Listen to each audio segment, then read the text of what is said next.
Welcome back, guys, to the PvP build for the Necrom chapter. I'm on my Stamina Necromancer with a dual bow setup with the Master's dual on the front bar, empowers twin slashes, or any slash in this case, like crazy. And on the back bar, the Master's bow, so a double Master setup. Master's bow increase our weapon spell damage by over 300 if you use Poison Arrow. Really nice. As Mythic, Death Dealer's Feet. What else? For extra Magicka stamina and HP. 220 as filler for extra HP Magicka. Then monster set, Shudan, not Balrog in this case. Simply because I don't have bar space for the armor buff, Summoner's Armor. Instead I've been using Resistant Flash as burst heal. Did some tests without a burst heal, but honestly guys, 1vx without a burst heal is nonsense. You definitely need, probably on every class, a burst heal, otherwise no chance. And all the other skills are essential for this build. I cannot just swap them out for our resistance buff, so Shudan in this case a must have.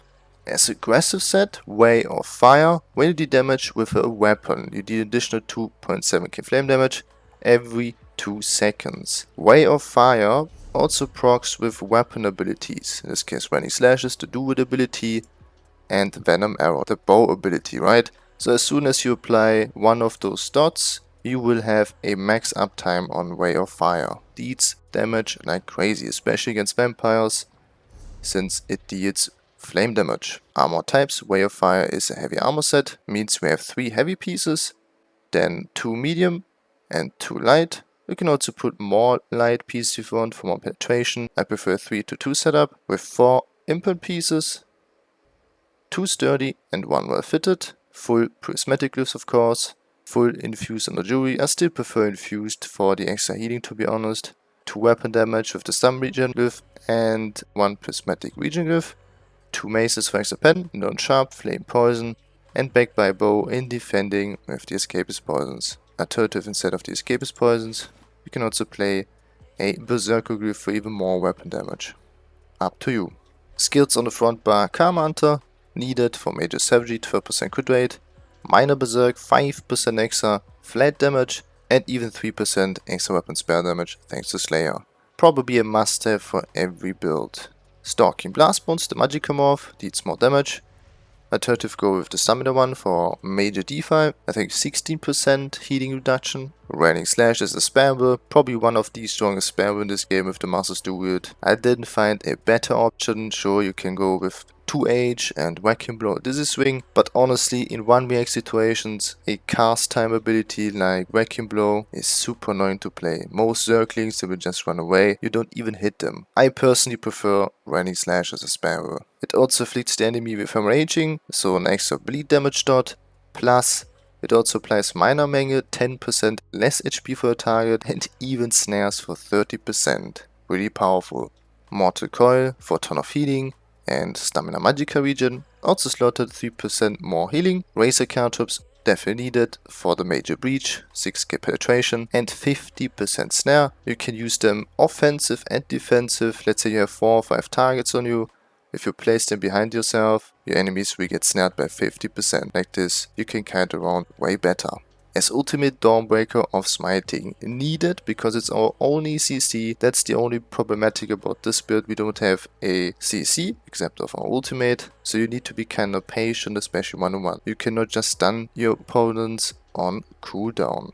Backbar Venom Arrow, which provides major brutality, 20% extra weapon spell damage. It also interrupts enemies, especially effective if someone is trying to rest, so you can just range interrupt them. And deals a good amount of poison damage. Race Against Time as snare removal for Major Expedition and Minor Force.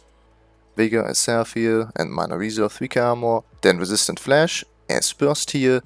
On a 2H setup you would have Rally as burst heal. Not possible in this case, so a must have. Even if it applies minor defi on ourselves, so 8% healing reduction, still worth to use in my opinion. Like I said before, I did some tests without it and it was terrible. Spirit Guardian for extra healing and 10% damage mitigation, really effective. And Goliath just as defensive ultimate. A better option would be Temporal Guard for minor protection and there's oh shit button, but in this case I'm just too lazy to farm the Psychic ultimate over and over again.